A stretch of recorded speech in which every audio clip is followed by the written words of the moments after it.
Isso aí, o ápice disso aí foi em 2015, depois da segunda rebelião de Alcaçuz. Foi o ápice dessa situação. O início, o que favoreceu isso aí foi justamente o período que Alcaçuz passou sem grades, né? Então, a gente, para entrar num pavilhão com os presos todos soltos, existia uma grande dificuldade, justamente porque os agentes não eram capacitados, devidamente treinados, não existia equipamentos adequados em quantidade suficiente para os agentes, e até para os agentes manusear, por mais que existisse, teria que ter um treinamento para esses agentes, né? O decorrer de 2015, quando ocorreu a primeira rebelião, já teve essa situação, porque os agentes não entravam mais ao pavilhão para fechar as grades, porque as grades já estavam todas arrancadas, os presos eram contidos somente dentro dos prédios, por aquela porta de entrada.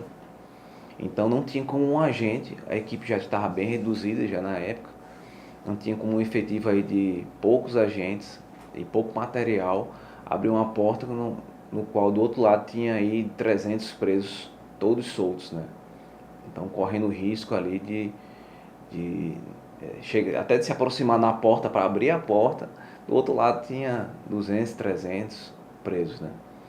Então nesse momento começou a aparecer o preso, que se colocava um preso lá para ir lá na porta e abrir a porta. Ele abria a porta, era um preso que geralmente era um preso que os outros presos não iriam mexer, né? Não iriam fazer nenhuma situação, mas ele chegava lá, abria o cadeado, se afastava da porta para os agentes dialogar ou entrar, até mesmo entrar em algum momento, né? Se bem que na hora da entrada a gente sempre utilizava o grupo de intervenção, o GOI, e o batalhão de choque. A gente começou a utilizar realmente porque a gente não tinha agentes suficientes para fazer isso. E isso se agravou no final de 2015, quando teve a outra grande rebelião em Alcaçuz, quando foi quebrado tudo realmente em Alcaçuz. Não restou nenhuma grade no lugar. Então, dos 4 pavilhões que Alcaçuz tinha, os 4 ficaram sem grades. Então, e já no final de 2015, o efetivo de agente já tinha diminuído bastante. A gente já trabalhava aí com 8 agentes, 7 agentes, para uma quantidade aí de 1.100, 1.200 presos. No final de 2015, se intensificou o uso dos presos para se dirigir aos pavilhões, até mesmo para alimentação. O preso lá que abria realmente a porta, a gente acompanhava, mas o preso que abria a porta, para os outros entrar, deixar as caixas de alimentação, para voltar. O agente não se aproximava do pavilhão, o agente do plantão. A gente não tinha mais segurança para trabalhar. Na época não tinha, porque não tínhamos contingente, não tínhamos agentes para isso. A gente já estava com mais de 1.000 presos, todos soltos dentro daqueles blocos. Não tinha como a gente chegar próximo à porta para abrir um cadeado, para abrir com 200 presos do outro lado, para entregar alimentação, porque eles ficavam todos soltos, né? Não existia mais grades, então eles ficavam 24 horas do dia soltos dentro do prédio, né? E isso foi justamente em 2016, quando eu cheguei, foi justamente o meu grande trabalho lá. Eu tive um embate muito grande com os presos, porque passou 2015, estava tendo muitas fugas em Alcaçuz, teve diversas fugas em Alcaçuz, justamente por causa das rebeliões que tiveram, os presos todos soltos. Então todos os presos soltos lá, os agentes ficavam na parte administrativa, então eles tinham 24 horas do dia aí para quebrar, utilizando até o resto das grades, pedaço de ferro para ir quebrando o chão ali para fazer túnel, né? Então o agente não existia a vigilância do agente ali, então favorecia. Até desmistificando que o pessoal muitas vezes fala que porque o Alcaçuz foi feito em cima de uma duna, né? O problema não é esse, o problema não é a questão que o Alcaçuz foi feito em cima de uma duna, até porque teve pisos lá que eu tive que quebrar, estava procurando algumas, eram quase 60 centímetros de concreto. Então, as mudanças que hoje Alcaçuz sofreu, de readequações de segurança, proporcionam que isso não ocorra, independente da área que foi construído. Independente, qualquer presídio. O presídio Rogério Coutinho, quando ele foi inaugurado, era um presídio foi vendida a ideia que é um presídio que ninguém conseguiria fugir. Mas sendo que se não existir a vigilância do agente, uma hora ele vai conseguir. Pode ser uma ferramentazinha ali. Ele vai cavando, cavando, cavando, cavando, cavando. Pode ser o concreto que for. Uma hora ele vai conseguir quebrar aquela barreira, se não tiver vigilância. Por isso que a vigilância constante é o grande segredo de se manter a estrutura.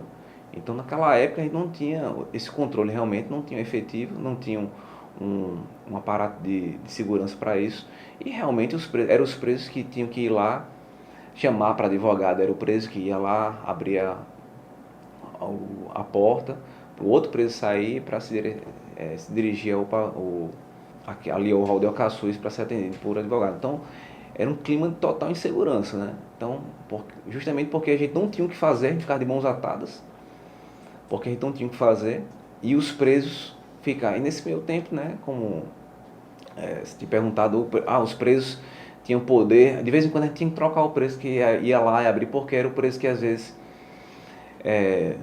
entregava algum material ilícito para o preso que estava abrindo ali, como o preso ia lá e tinha que voltar, então ele ficava zanzando pela unidade prisional. Então, a unidade prisional de Alcaçuz, ela tinha uma cozinha, que era uma cozinha industrial, então tinha muito preso que trabalhava. Então eram muitos postos, ele era muito preso solto, trabalhando e zanzando ali pela unidade, que pela quantidade de agentes que a gente tinha, a gente não conseguia ter esse controle, essa vigilância, né? Por mais que a gente quisesse. A abertura dos CDPs dividiu muito também o contingente de agentes, né, das grandes unidades, e a quantidade de presos que entraram, né? Então, Alcaçuz, quando a gente entrou, tinha 500, 600 presos, depois começou a girar com 1.200. A gente vê que um dos problemas do sistema prisional foi justamente a diminuição do efetivo, essa diminuição bem acentuada do efetivo que a gente tinha, que começou a ocasionar esses problemas, porque a gente não tinha gente para realmente proporcionar segurança dos apenados e da gente. Porque num presídio tudo é moeda de troca, né? Então, quanto mais desorganizado é uma unidade prisional, mais favorece uma facção criminosa. Porque a facção criminosa, ela vai recrutar através de quê? Do assistencialismo. Então, o assistencialismo das facções dentro da unidade prisional é o que faz ela crescer. Assistencialismo de todas as formas que você imaginar, de alimentação, de uma cama, de um colchão, de tudo. Eles comercializam tudo. Então, no momento que você deixa todo mundo igual, a facção perde o poder dentro do sistema prisional. Porque ela não vai ter, você não vai ter acesso, você tem acesso a celular. Aí pra você fazer uma ligação, não, o membro da facção tem acesso a celular. O membro da facção. Então a facção vai te proporcionar várias situações. No momento que você não tem isso, a facção não consegue fazer isso, então diminui muito, inclusive, a adesão de pessoas que querem fazer parte da facção. Quando se iniciou, já era no final de uma visita, né? Quando se iniciou segundo o relato de alguns presos, se iniciou no pavilhão 4. Pavilhão 4 excitando ali em cima do telhado as visitas. E isso emitiu um alerta para as visitas, falando que o pavilhão 4 estaria invadindo ali o 5, estaria fazendo alguma coisa do 5 ali. E isso os presos ouviram, os familiares começaram a gritar, os presos lá dentro ouviram, e foi nessa hora que os agentes ainda tentaram combater, mas aí começaram a tocar fogo nos colchões. Rogério Coutinho, por ser uma unidade muito confinada, né, na hora que você toca fogo nos colchões, em qualquer material lá, principalmente em colchão, né, que ele solta uma substância tóxica ali. Então, na hora que subiu, toda a parte superior onde os agentes ficam ali foi tomada por essa névoa aí de fumaça, né? Então foi nesse momento aí que os agentes não tinham, começaram o quebra-quebra nesse mesmo momento aí. E os agentes imaginavam também que o pavilhão 4 estaria quebrando, invadindo lá também. Então foi nesses momentos aí que os agentes tomaram a decisão de se retrair e pedir apoio lá em Alcaçuz. Então assim, nem por isso que eu falo que o pessoal do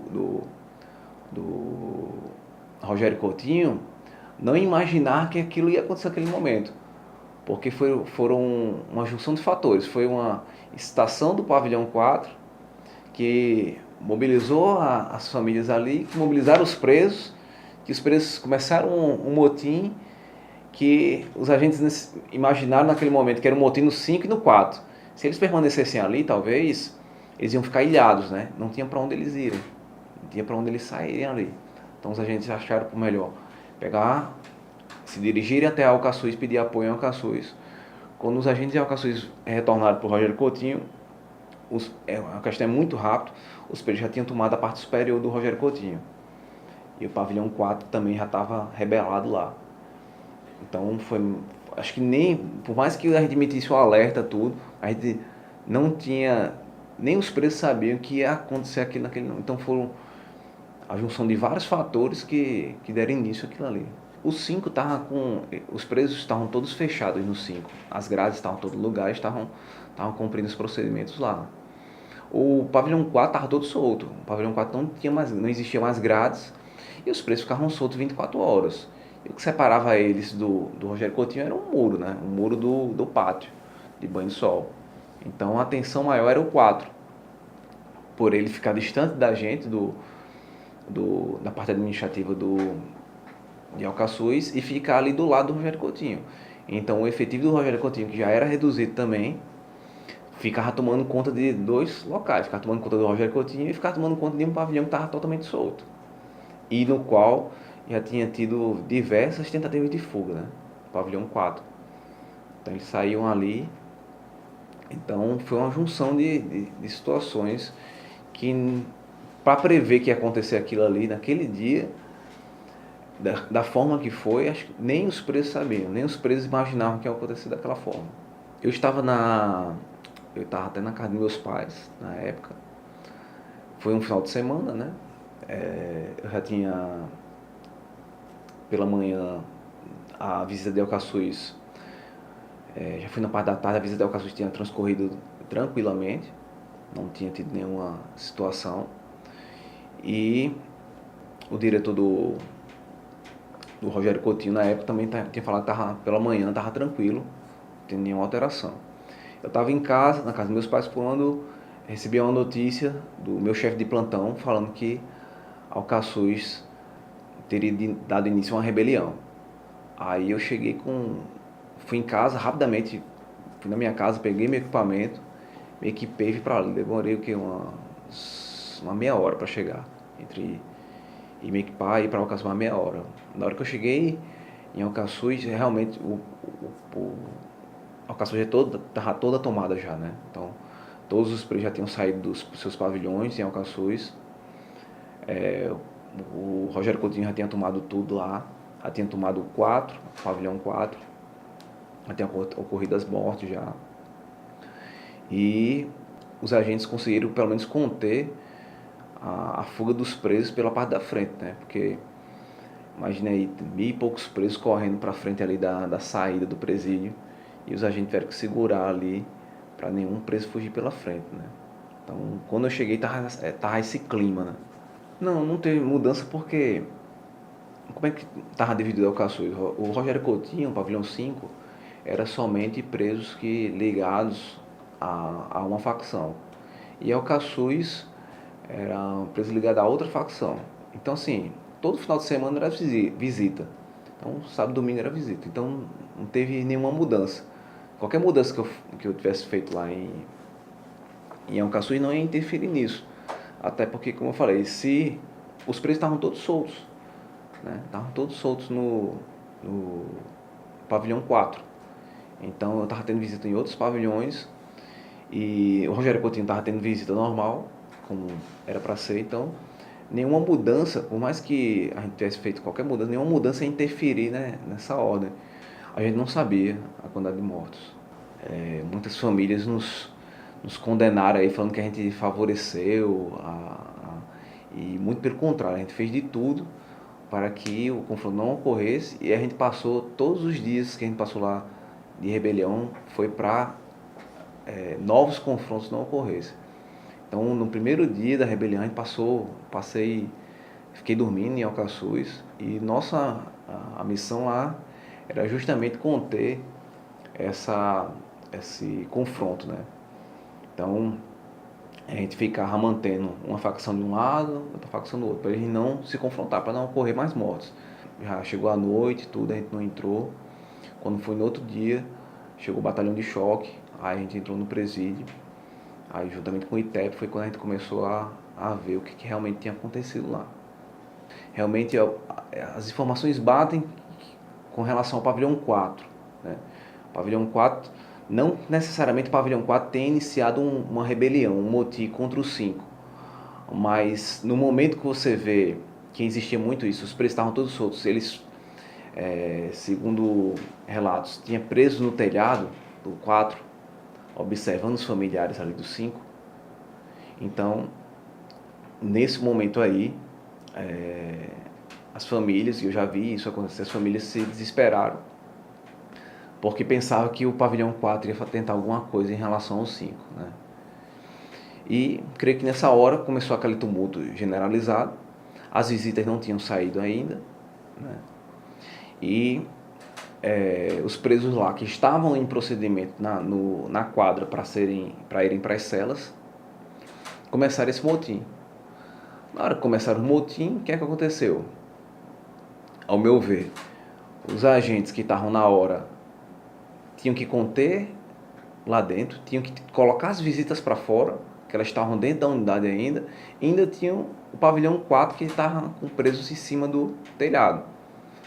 Então começou a criar a situação, uma situação dos presos do 4, criou a situação com o familiar, que criou a situação com os presos lá dentro, que gerou tudo isso aí. Então eu creio que a rebelião tenha iniciado diante de fatores assim, uma coisa foi levando a outra. E quando os presos realmente começaram a tocar fogo nos colchões, fica muito difícil ali você imaginar o que está acontecendo, né? E também vem fico tentando mensurar aqui também a questão dos agentes lá dentro sem saber o que é que poderia realmente estar acontecendo, se os presos estão quebrando lá embaixo, se tem preso invadindo no quarto, tem mulher gritando lá fora, familiar, tinha muita gente, né, os familiares. Então, creio que toda essa circunstância criou esse clima para acontecer essa rebelião. Talvez a junção de falta de agentes juntou com a falta de experiência dos agentes nesse tipo de crise, a falta de capacitação, que hoje os agentes passam por capacitação, mas na época não existia uma capacitação dos agentes para lidar com essa crise, com a crise dessa forma. Então tudo isso juntou e veio a ocorrer isso aí. Eu creio que poderia ter um plano para ocorrer, poderia sim, mas não exatamente da forma que ocorreu. Quando eles tocaram fogo lá no pavilhão, eles começaram a empurrar grades. Você empurrando a grade, você consegue ter umas partes lá no 5, você puxando a grade, quebrando uma forma tal, você consegue passar uma pessoa. Passando um preso magrinho, passa. E segundo o pessoal lá, realmente passaram alguns presos já para a parte superior, onde ficam os agentes. Dessa forma, os presos começaram a quebrar os cadeados e a abrir as portas pelo lado de cima, né? Então foi dessa forma que eles começaram a sair, a ter acesso mesmo que tiveram acesso à parte superior. Começou a pegar fogo e foi o momento que os agentes se retiraram da unidade e eles tiveram esse tempo de fazer isso aí. Aí fora que eles começaram a quebrar algumas paredes, arrancaram algumas grades, algum material, começaram a quebrar as paredes e começaram a ter acesso para a parte externa, né? Então começaram a ter acesso ali onde saem os agentes, dali eles foram. Tem um agente que era de Alcaçuz, ele estava tirando um serviço extra lá no Rogério Coutinho. Então a equipe do Rogério Coutinho desceu para Alcaçuz para pedir apoio. Na hora que desceram para pedir apoio, talvez pelo costume de ser sempre aquela equipe, Não é que tenham deixado ele para trás, mas ele ficou lá, não, eu vou ficar aqui para... Ele estava tentando, na verdade, contornar a situação. E ele estava mais tranquilo, que era um agente que ele tinha mais experiência ali em Alcaçuz, estava desde 2010 em Alcaçuz, já tinha pego muitas rebeliões, muitos motins em Alcaçuz, né? Então ele juntou o resto de material que pôde, e levou para a parte externa do presídio, né? Foi quando já a equipe de Alcaçuz já estava vindo já para buscá-lo. Ele ficou lá até o último momento para tentar reverter a situação, né? Eu tinha um pavilhão 3, então é o pavilhão 3, 4 e 5. O pavilhão 3, ele já tinha integrantes do PCC no pavilhão 3. Até então não tinha, mas depois parece que começaram a recrutar lá dentro. E muitos, então o pavilhão 4 ficou meio que ilhado. Então o pessoal do 4 tentava, era o pessoal do 3, quando viram a situação, tentar ir para o 5, e o pavilhão 4 tentar ir lá para frente, perto do 1 ou lá para frente da gente. Então, e o 3 era o 3 ali, ele até então não era nem, era tipo meio que um seguro, meio que um pavilhão que não era sem facção, mas que a facção do PCC conseguiu se infiltrar lá.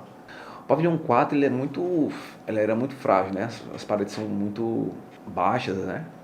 Relativamente baixas para os presos rapidamente eles conseguem pular.